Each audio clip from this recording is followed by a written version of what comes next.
Boston Mountains, Arkansas, October 1871. The air was sharp with the coming frost, and the hickory leaves fell like gold coins onto the forest floor. In a small clearing dominated by a single, colossal white oak, Matej Kovar worked. The tree was an ancient thing, a survivor of fires and lightning strikes that had hollowed its core decades ago, leaving a gnarled, living fortress nearly 12 feet thick at its base. While other settlers were laying up the last courses of stone for their chimneys or daubing a final coat of mud and horsehair into the chinks of their log cabins, Matej was inside the tree, scraping away rot with a cooper's adze. Silas Bream, the man who had built half the cabins in the valley, stopped his wagon on the track above the clearing. He was a broad, confident man whose hands looked like they were carved from the same timber he worked. Beside him, Caleb Finch squinted, leaning on his rifle. "What in God's name is the Bohemian doing now?" Finch asked, his voice a dry rasp.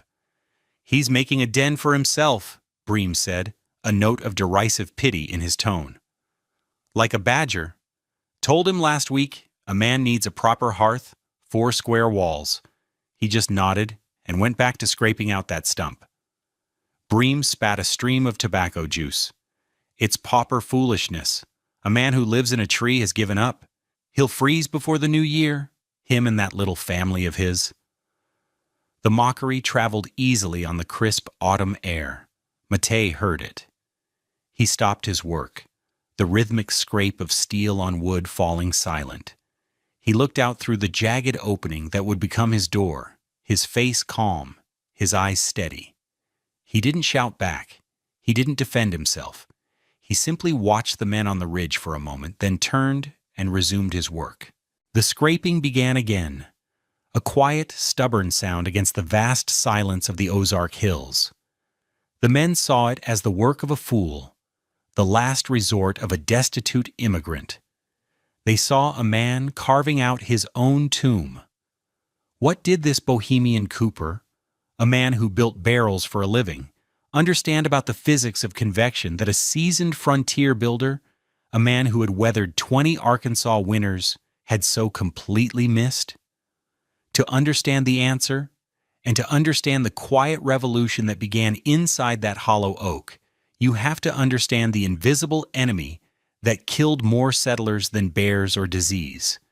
If you stick with me, I promise you will learn the fundamental principle of warmth that we still use in our most advanced buildings today. In return for that knowledge, I'd be grateful if you take a moment to subscribe to this channel and ring the bell so you don't miss stories of the quiet geniuses who changed our world.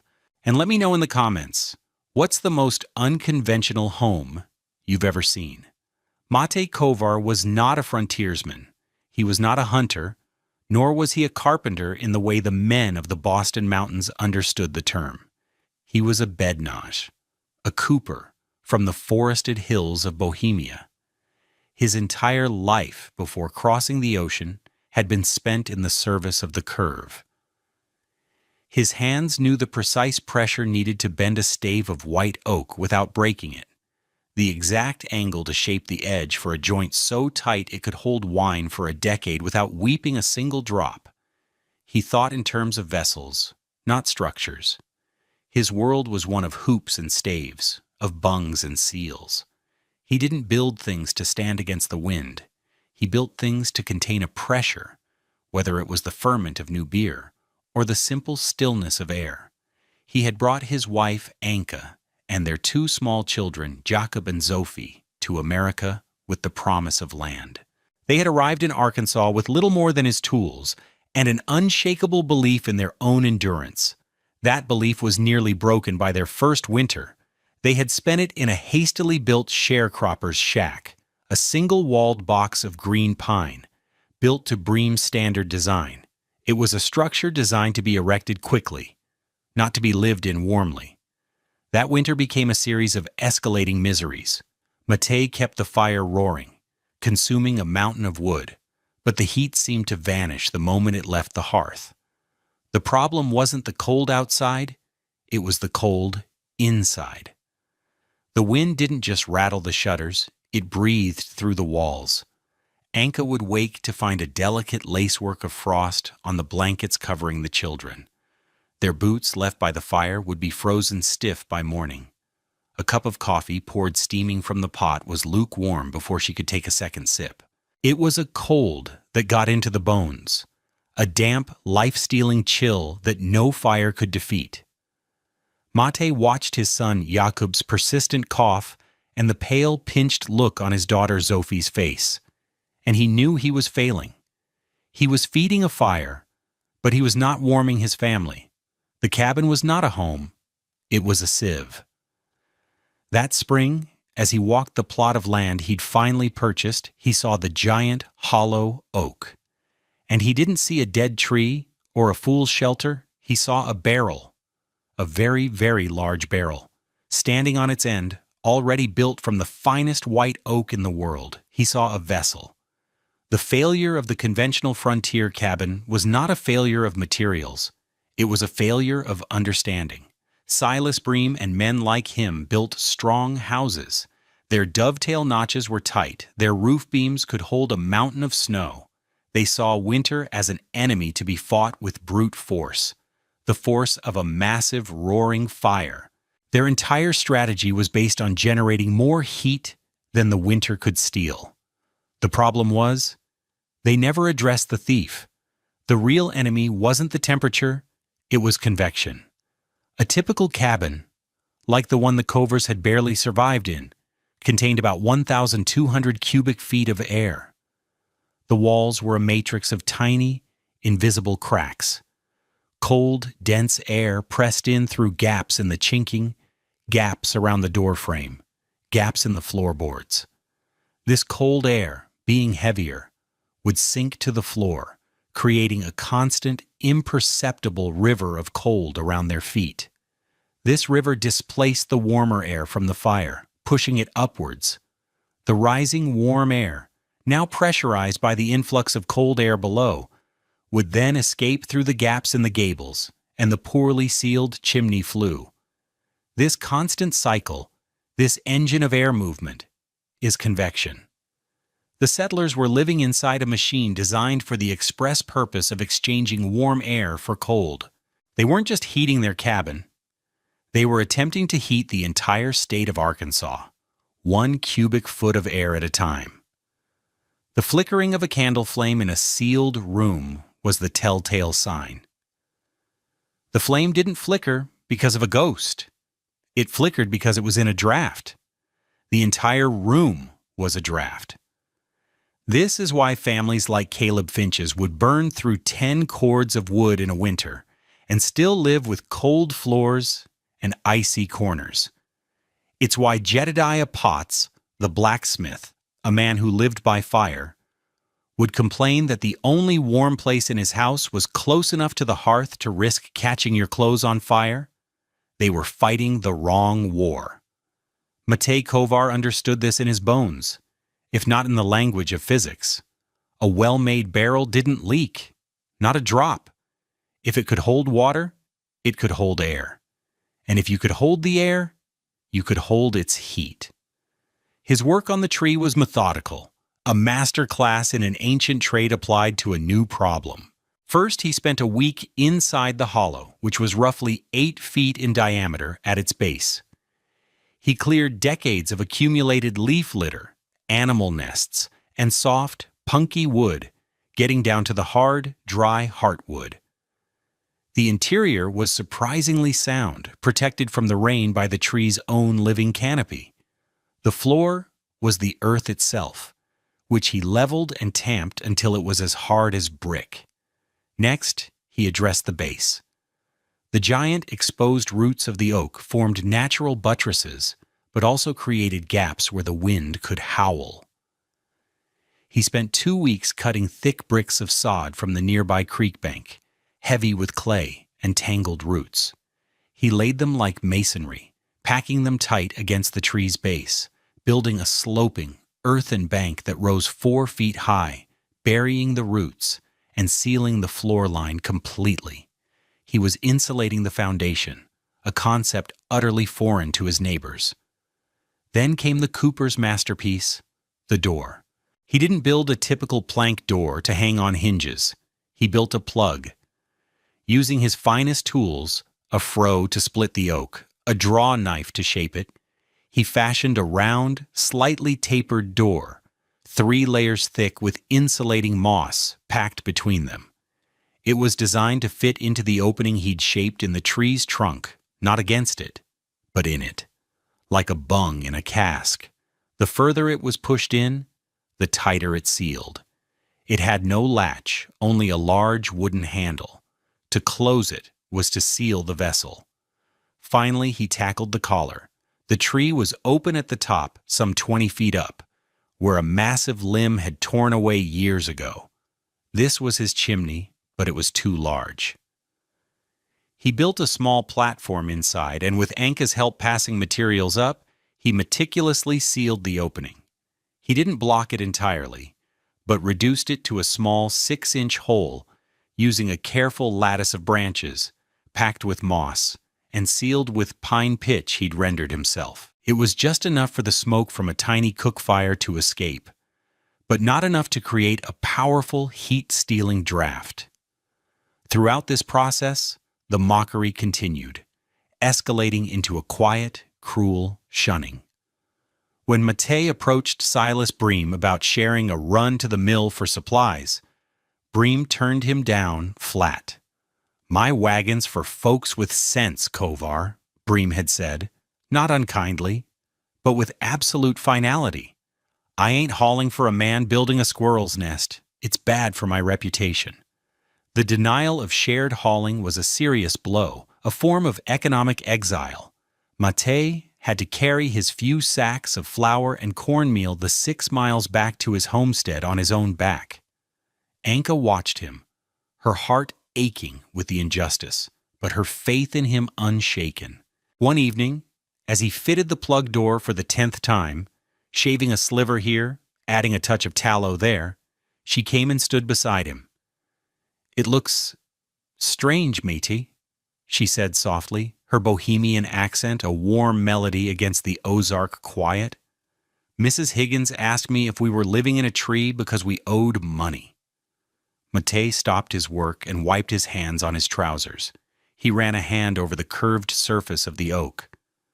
"This is good wood, Anka," he said, his voice low and certain. "It held itself up against the wind for 200 years. It will hold us." He wasn't defending his pride. He was stating a fact he understood in his hands. He was a cooper, and this was the finest barrel ever made.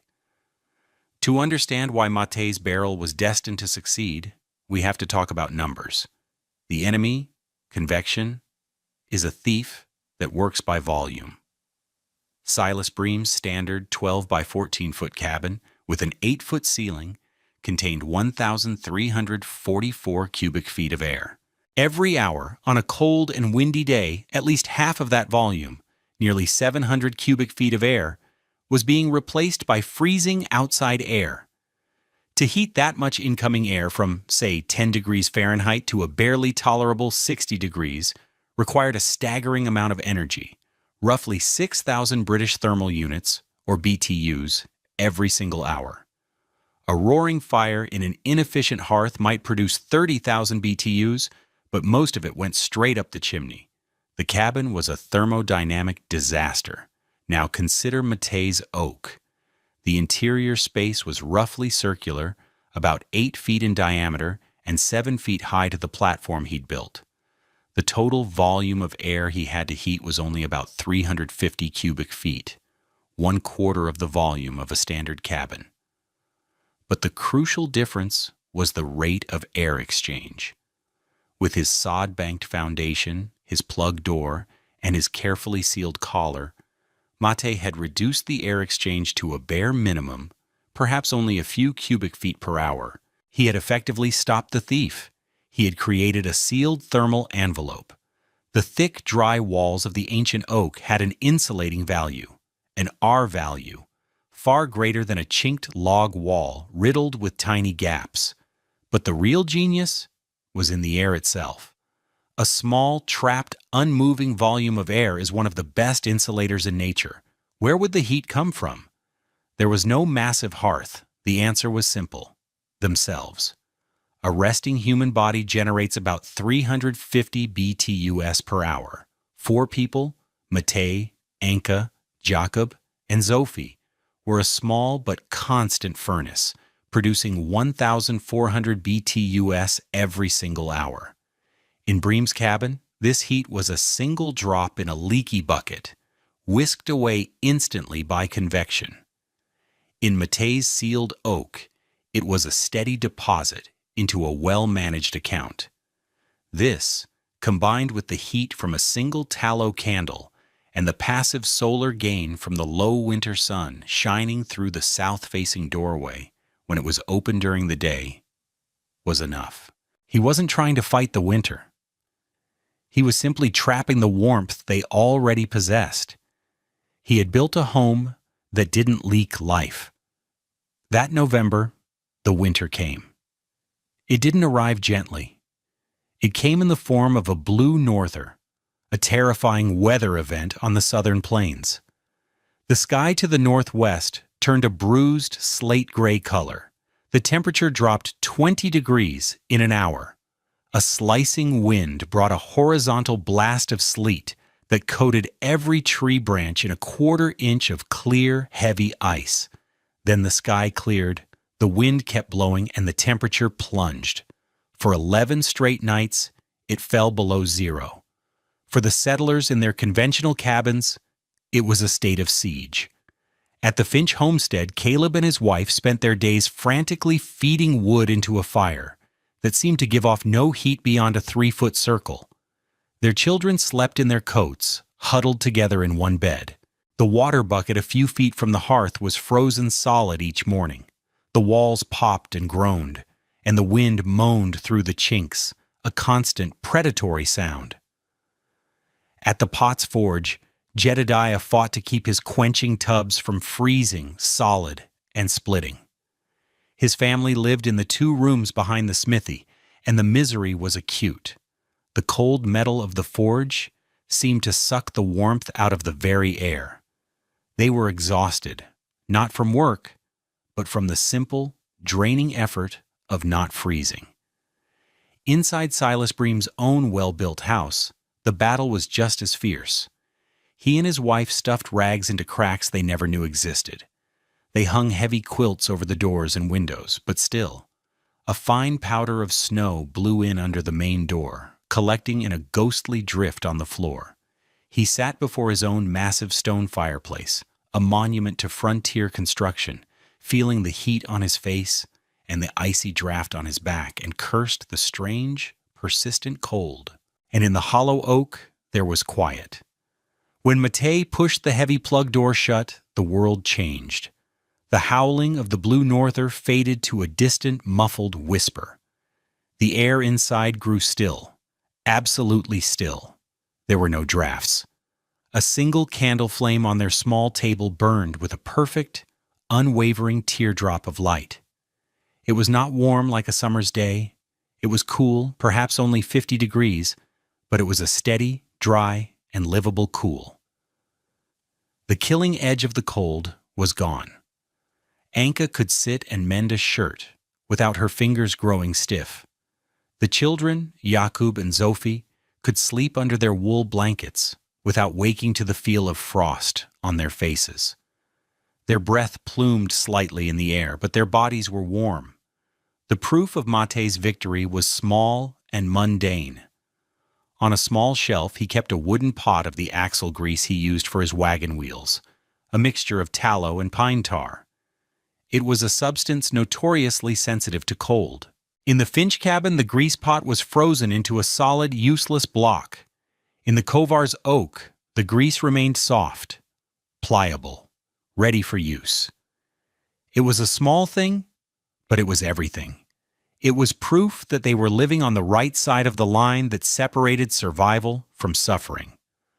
On the 8th day of the blue norther, one of Silas Bream's mules, a stubborn creature named Jonah, broke through a fence and wandered off.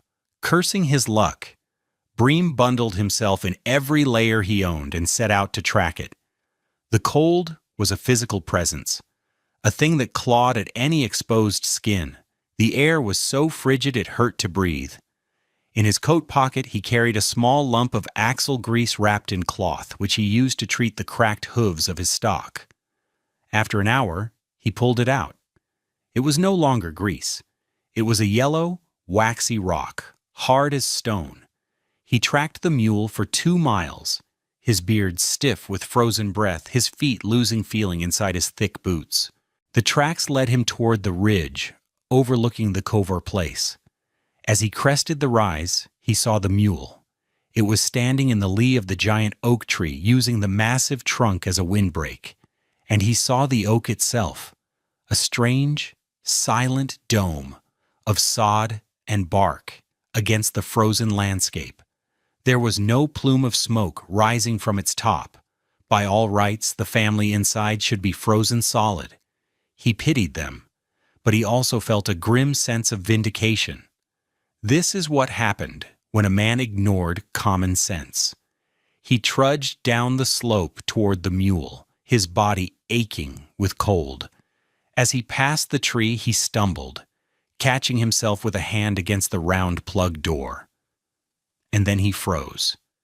He had expected to feel the bite of ice-cold wood, a cold as absolute as the rock face behind him. Instead, what his palm registered was nothing. The wood was not warm, but it was not frozen. It felt neutral, like wood inside a house. He pressed his face closer to the seam between the door and the tree trunk. He expected to feel a knife edge of wind cutting through the gap. He felt nothing. No draft. Only an impossible, faint sensation of warmth. It wasn't heat from a fire. It was the gentle, steady warmth of living bodies, a warmth that had no business existing in the middle of a blue norther. He stared at the door, his mind struggling to reconcile what his senses were telling him with everything he knew about building. A house without a fire in this cold was a tomb. A house without smoke meant a dead fire or dead people, yet he could feel this ghost of heat. Hesitantly, he knocked. The sound was a dull thud. After a moment, the plug door scraped inward, opening a slice of the interior. Mate Kovar stood there, holding the door. He was wearing a simple wool shirt, not a heavy coat. Behind him, Bream could see Anka and the 2 children sitting at a small table. They looked up at him, their faces calm, not the hollowed-out masks of people suffering from extreme cold. The air that spilled out wasn't a blast of heat, but it was profoundly different from the air Bream was breathing. It was still. It was calm. It did not hurt his lungs. "Kovar," Bream managed to say, his voice thick. "Bream," Mate replied, his expression unreadable. He made no move to gloat. He simply waited. Bream's eyes darted around the small, curved space. He saw the single, steady candle. He saw the blankets, dry and unstained by frost. His gaze landed on the small pot of axle grease on the shelf. He reached into his own pocket and pulled out his rock-hard lump of grease, holding it up. Mate glanced at it, then at his own pot, and gave a slight, almost imperceptible nod. The understanding crashed down on Silas Bream in that moment. It wasn't about the size of the fire, it was about the integrity of the vessel. The cooper had seen the world differently. He had not built a fortress against the cold. He had built a vessel that held the warmth they already owned. Bream looked from the hard grease in his hand to the soft grease on the shelf, then back to the quiet, dignified face of the man everyone had called a fool. He couldn't find the words for an apology. Instead, a different kind of respect, the respect of one builder for another, found its voice. "How?" was all he could ask. Mate just gestured to the thick walls of the oak, to the tightly sealed door. "A barrel must not leak," he said simply. The story of that day spread, but not in the way one might expect. It became a piece of local lore, told over fires and at barn raisings. The tale was carried not by Mate, who never spoke of it, but by Silas Bream. At first, the other men laughed when Bream described the warm, smokeless tree. But Bream was their best builder, a man whose judgment they trusted. His conversion gave the story weight. He wasn't living in a tree, Bream explained to a skeptical Caleb Finch at a barn raising the following spring. He was living inside a principle. The rest of us? We're trying to fill a bucket with a hole in it. Kovar just plugged the hole. No one else moved into a hollow oak. That wasn't the point. The innovation that spread was the idea itself. That spring, Caleb Finch, remembering the misery of the winter, spent a week banking the foundation of his cabin with thick sod, just as Kovar had done. He was shocked to find that the floor, for the first time, was not the coldest part of his house. Jedediah Potts, on Bream's advice, rebuilt his family's door. He made it thicker, and he tapered the edges so it wedged tightly into the frame, creating a seal instead of just a barrier. The persistent draft that had plagued their main room vanished. Silas Bream himself began to change the way he built. He started paying obsessive attention to the small things, to the sealing of the foundation, the fit of the windows, the chinking in the gables. His houses were still strong, but now they were also tight. He charged a little more, but he explained why. "A house costs what you pay for it," he'd say, "plus the cost of the wood you burn to keep it warm. My way is cheaper in the end." By the winter of 1873, a dozen families in the valley had adopted some version of Mattei's principles, either by retrofitting their old cabins or building new ones. They all reported the same thing. They were warmer, and they were using a third less firewood. The cooper's secret was out. What Mattei Kovar did in that hollow oak in 1871 was a primitive, intuitive form of what we now call building science. His sod-banked foundation was a form of slab-edge insulation. His tightly sealed collar was an early air barrier. His plug door was a high-performance, weather-stripped entry. He had, without any formal knowledge, created a nearly passive house, a structure so airtight and well-insulated that it could be heated primarily by internal gains and passive solar energy. Today, our most energy-efficient homes are built on the exact same principle. We use blower door tests to hunt for air leaks with the same obsessive focus that Mattei applied to his door. We wrap our houses in advanced air barriers and pile insulation in the walls and ceilings. We are, in effect, all trying to build a better barrel, a vessel that doesn't leak the precious energy we put into it. The quiet bohemian cooper, mocked for his foolishness, was a century ahead of his time. The frontier was a harsh and unforgiving laboratory. It didn't reward theories, reputations, or traditions. It rewarded what worked. A man could be scorned as a fool in October and hailed as a sage by March if his methods proved sound, against the brutal judgment of an Ozark winter. The lesson Mattei Kovar taught his neighbors was profound, and it is a lesson we are still relearning today. Warmth is not a product of a bigger fire. It is the product of a better vessel. It is not about how much heat you can make, but about how much of your own you can keep. In the end, warmth starts not with a flame, but with a seal. It begins the moment you decide that the winter will no longer be allowed to steal your air. Thank you for joining us for this story of frontier ingenuity. If you found this exploration of historical engineering and physics valuable, please consider liking this video and subscribing to the channel for more stories like it. Your support allows us to continue unearthing these forgotten histories. We'd love to hear your thoughts in the comments. What other lost technologies do you think deserve more attention? Disclaimer. This video presents a fictionalized narrative inspired by historical building practices for educational and storytelling purposes. The characters, names, and specific events depicted are products of creative reconstruction.